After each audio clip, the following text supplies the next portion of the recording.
میں تمہیں رسوا نہ ہونا پڑے، کہ تمہیں اللہ کے سامنے شرمندگی نہ اٹھانی پڑے، میں تمہیں دعوت دیتا ہوں اس چیز کی، یا ایھا الناس قولوا لا الہ الا اللہ تفلحوا، اے لوگوں کلمہ لا الہ الا اللہ پڑھ لو، اللہ کو ایک مان لو، محمد رسول اللہ صلی اللہ علیہ وسلم کو اپنا نبی تسلیم کرو، تفلحوا کامیاب ہو جاؤ گے۔ پھر حضور صلی اللہ علیہ وسلم نے اس کی بڑی تشریح بیان فرمائی توحید کی، کہ قیامت آئے گی، عذاب اور ثواب کے بارے میں بتایا گیا، اللہ کو ایک بتایا گیا، اور کہا گیا کہ جو بتوں کی آپ عبادت کرتے ہو، اپنے ہاتھ سے خود بت بناتے ہو، پھر انہی کو پوجنا شروع کر دیتے ہو، بتوں کے لین دین کرتے ہو، بیچتے ہو ان کو، یہ سب چیزیں چھوڑ دو، اللہ کے سوا کوئی معبود نہیں ہے۔ اگر اس چیز کو مان لیا، توحید کو مان لیا، تو کامیاب ہو جاؤ گے۔ اب جب یہ اعلان کیا تو تمام مجمع حیران رہ گیا، اور پھر اس میں جو آپ کا چچا تھا، سگا چچا، جس کا نام عبد العزیٰ تھا، جس کی کنیت ابو لہب تھی،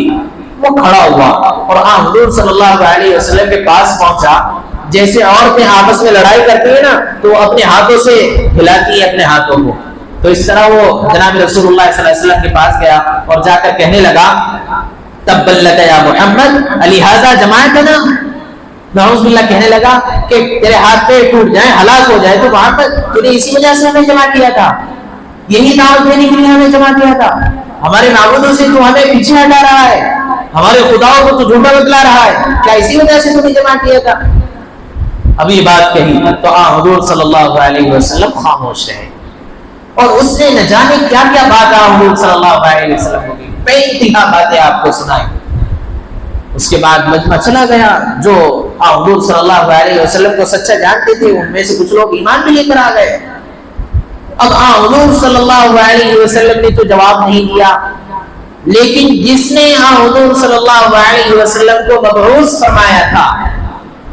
جس نے حضور صلی اللہ علیہ وسلم کو بھیجا تھا، اس نے جواب دیا۔ اللہ کے نبی نے جواب نہیں دیا، بلکہ اللہ تبارک و تعالی نے جواب دیا، کیونکہ نبی مبعوث من اللہ ہوتا ہے، اللہ کی طرف سے بھیجا ہوا ہوتا ہے۔ نبی اپنی عبادت سے، اپنے معاملات سے یا اپنی کسی اور چیز سے نبی نہیں بن سکتا کوئی بھی آدمی، یہ نبی کو بنایا جاتا ہے، یہ اللہ کی طرف سے ہی ہوتا ہے۔ تو نبی الیکشن سے نہیں بلکہ سلیکشن سے طے ہوتا ہے۔ حضور صلی اللہ علیہ وسلم نے جب کوئی جواب نہیں دیا تو حضور صلی اللہ علیہ وسلم کو جو سلیکشن کرنے والے تھے رب ذوالجلال نے جواب دیا ہے اور فرمایا تبت یدا ابی لہب وتب، اس کو اسی کے زبان میں جواب دیا، فرمایا تو ہمارے محمد صلی اللہ علیہ وسلم کو کہتا ہے کہ آپ ہلاک ہو جائیں، تیرے ہاتھ پیر ٹوٹ جائیں اور تو ہلاک ہو جائے، اور ہوگا۔ حضور صلی اللہ علیہ وسلم کو قرآن کریم میں تسلی دی گئی، تبت یدا ابی لہب، اس کے دونوں ہاتھ پیر ٹوٹ جائیں اور یہ ہلاک ہوگا، اور ہو گیا۔ یہ خبر ہے کہ ہو گیا، یہ ہلاک طے ہو گیا اس کا ہلاک ہونا، اور ایسا ہوا بھی ہے۔ وہ کیسے؟ تبت یدا ابی لہب وتب۔ پھر اس کے بعد کیا ہوتا ہے؟ جنگ بدر ہوتی ہے۔ اب اس کو بات یاد تھی کہ اللہ تبارک و تعالیٰ نے سورت نازل کر رکھی ہے، اب وہ جنگ بدر میں نہیں گیا۔ مکہ کے بڑے بڑے سردار جنگ بدر میں گئے ہیں، شامل ہوئے ہیں، لیکن یہ حضور صلی اللہ علیہ وسلم کا چچا ابو لہب جنگ بدر میں نہیں گیا، بلکہ اس نے کسی کو 4000 درہم قرضے پر دے رکھے تھے، اس آدمی کو کہا میں آپ کا قرضہ معاف کر دوں گا اگر میرے بدلے آپ جنگ میں چلے جائیں۔ اس نے کہا ٹھیک ہے، قرضہ ہی تو معاف ہونا ہے، ٹھیک ہے قرضہ معاف ہو جائے گا، میں جنگ میں جانے کے لیے تیار ہوں۔ اس نے اپنے بدلے کا آدمی وہاں پر بھیج دیا۔ جنگ بدر کے کچھ روز بعد ہی اللہ تبارک و تعالی نے اس کے ساتھ ایسا نظام بنایا کہ اس کو ایک طاعون کی بیماری لگ گئی، بدن میں ایک پھوڑا سا نکلتا تھا اور اس کی وجہ سے پورا بدن ہلاک ہو جاتا تھا۔ اس کو عرب کے اندر طاعون کی بیماری کہتے تھے، کچھ نام بھی دیتے، سائدہ کے نام سے شاید۔ تو بہرحال ایک بیماری تھی اس کو لگ گئی، طاعون کی بیماری۔ اب جب اس کو طاعون کی بیماری لگ گئی تو طاعون اگر کوئی ملک میں آتا ہے تو پورے ملک میں پھیل جاتا ہے، بیماری اگر کوئی عام ہو جاتی ہے تو پورے ملک میں عام ہو جاتی ہے۔ تو اسی وجہ سے آج کل کا آپ نے کورونا وائرس کے دوران دیکھا ہوگا فلائٹیں بند کر دی تھی، کوئی ہمارے ملک کا باہر نہیں جا سکتا، ہمارے ملک میں کوئی باہر سے نہیں آ سکتا، جو جہاں ہے بس وہیں رک جائے۔ کیوں؟ اس وجہ سے کہ وہ بیماری پھیلے نا۔ تو اسی وجہ سے اب جب اس کو بیماری لگ گئی، گھر والوں کو پتہ لگ گیا کہ اب اس کو بیماری لگ گئی ہے، اب تمام لوگوں نے اس کا ساتھ چھوڑ دیا، یہاں تک کہ اس کے گھر والوں نے اس کا ساتھ چھوڑ دیا۔